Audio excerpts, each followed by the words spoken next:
నమస్తే. ఈరోజు మన స్టూడియోలో ప్రముఖ తంత్ర జ్యోతిష్యులు, జ్యోతిష రత్న, జ్యోతిష సామ్రాట్ చింతా రుక్మాన్ గదరావు గారు మనతో ఉన్నారు. గురుగారితో మాట్లాడదాం. నమస్కారం గురుగారు. మాతృదేవోభవ, పితృదేవోభవ, ఆచార్య దేవోభవ.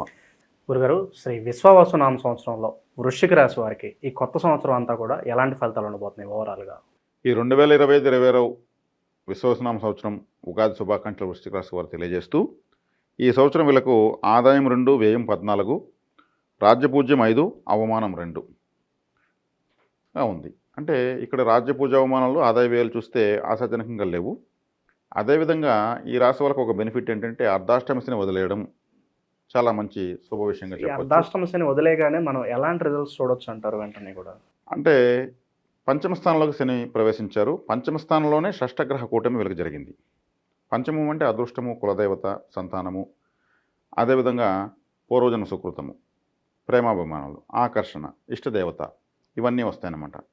కాబట్టి ఈ పంచమ స్థానములోకి శని వెళ్ళినా కానీ అంత కంఫర్ట్గా లేడు, అదొకటి. చతుర్థ స్థానంలోకి రాహు రావడము, దశమ స్థానంలోకి కేతువు, అష్టమ స్థానంలోకి గురువు.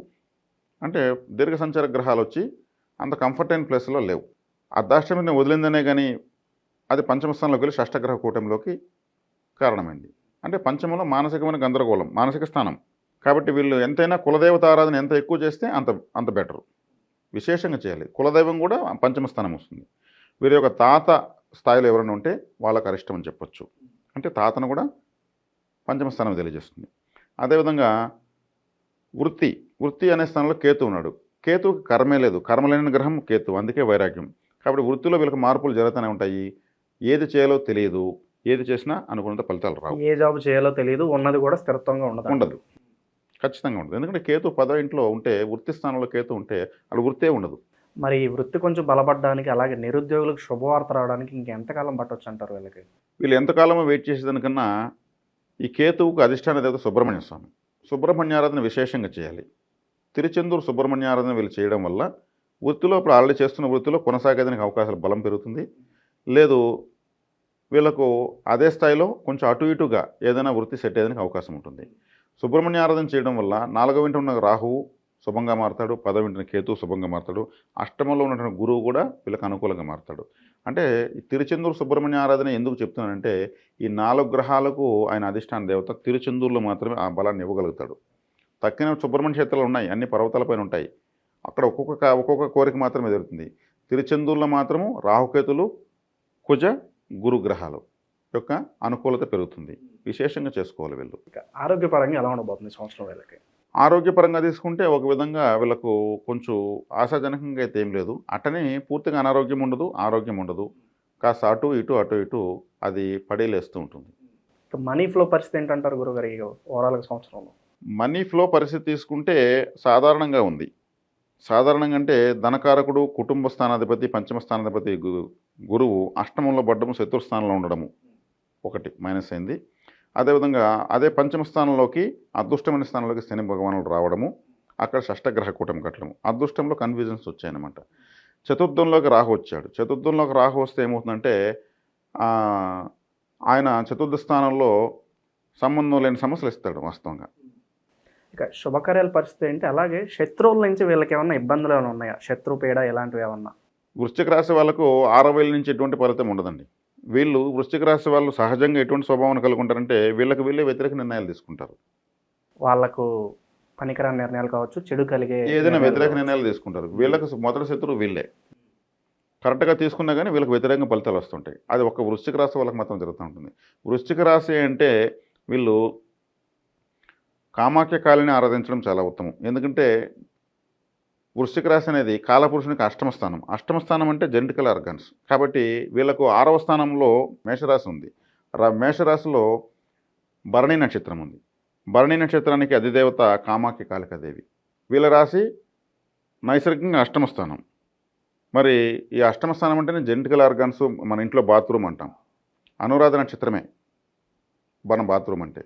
అదే షష్టమ రాశిలో వీళ్ళకు భరణి నక్షత్రం ఉంది. ఆ భరణి నక్షత్రానికి అదే దేవత కామాఖ్య కాళి. ఆమె యొక్క ఆరాధన చేయడం వల్ల వీళ్ళకు ఆరోగ్య విషయాల్లో విశేషమైన బలం పెరుగుతుంది. ఇక వ్యాపారస్తుల పరిస్థితి ఏంటంటారు? ఏ వ్యాపారం మీరు సూచిస్తారు ఈ రాశి వారికి? ఈ రాశి వాళ్ళు కొత్తగా వ్యాపార ప్రయోగాలు చేయకపోవడం ఉత్తమం. ఓ సంవత్సరం రోజులు. ఉన్నది ఏమన్నా దాచుకుని ₹1 అలా ఉంచుకోవడం. ఆచితూచి ఖర్చు పెట్టడం చాలా ఉత్తమం. జాగ్రత్త అనేది వీళ్ళని చాలా చక్కగా కాపాడుతుంది. చాలా విషయాల నుంచి నష్టం లేకుండా చేస్తుంది. ఎవరిని నమ్మి డబ్బులు పెట్టుబడులు పెట్టకపోవడం మరీ ఉత్తమం.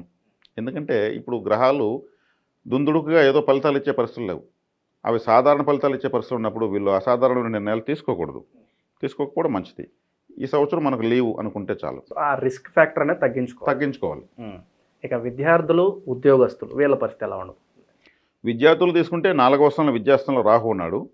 ఒక డిఫరెంట్ నాలెడ్జ్తో వీళ్ళు ఎగ్జామ్స్ రాస్తారు. విద్యాస్థానం కుటుంబం మరొక విద్యాస్థానం అనేటువంటి ద్వితీయ స్థానాన్ని గురువు చూస్తున్నాడు. అక్కడ విద్యార్థులకు మాత్రం అన్యాయం జరగదని చెప్పొచ్చు. చక్కగా వీళ్ళు పెట్టుకున్న ఎఫర్ట్కి ఇంకొకటి ఏంటంటే విద్యార్థులు ఈ 4వ స్థానంలో రాహు ఉన్నప్పుడు ఏం చేస్తాడంటే ఒక సిండికేట్ అవుతారు. పిల్లలందరూ కూడా ఎగ్జామ్స్ టైంలో ఈ సిండికేట్ అయ్యేసి నాకు తెలియదు నీకు చెప్పు, నీకు తెలియదు నాకు చెప్పు అనేటువంటిది సిండికేట్ అయ్యి కంప్లీట్ చేస్తారు. ఎందుకంటే ఈ రాహు వచ్చే కాడికి ఈ సిండికేట్ చేసే దాంట్లో మంచి నిష్ణాతుడు. కాబట్టి విద్యాస్థానము 4వ స్థానంలో రాహు ఉండడం వల్ల వాళ్ళ అండర్స్టాండింగ్స్తో వీళ్ళు విద్యలో మంచి అంటే అదే తప్పేం కాదు. ఇప్పుడు ఎదుటి అబ్బాయికి తెలియదని అది వాళ్ళ ఆ ఏజ్లో వాళ్ళకు ఉన్నట్టు ఒక అండర్స్టాండింగ్. విభేదాలు పక్కన పెట్టి ఎగ్జామ్స్లో ఒకరికొకరు కోఆపరేట్ చేసుకోవడం. నాకు రాను నువ్వు చూపించు, నీకు రాను నేను చూపిస్తాను, ఇట్లాగా పరస్పరం ఓకే. ఉభయ కుశల లోపరి అనే విధంగా రాహు అటువంటి పరిస్థితిని ఇస్తాడు. ఇక సినీ రాజకీయ ప్రముఖులకు ఎలా ఉండబోతుంది? పేరు ప్రఖ్యాతుల పరంగా ఎలా ఉండబోతుంది ఈ సంవత్సరం?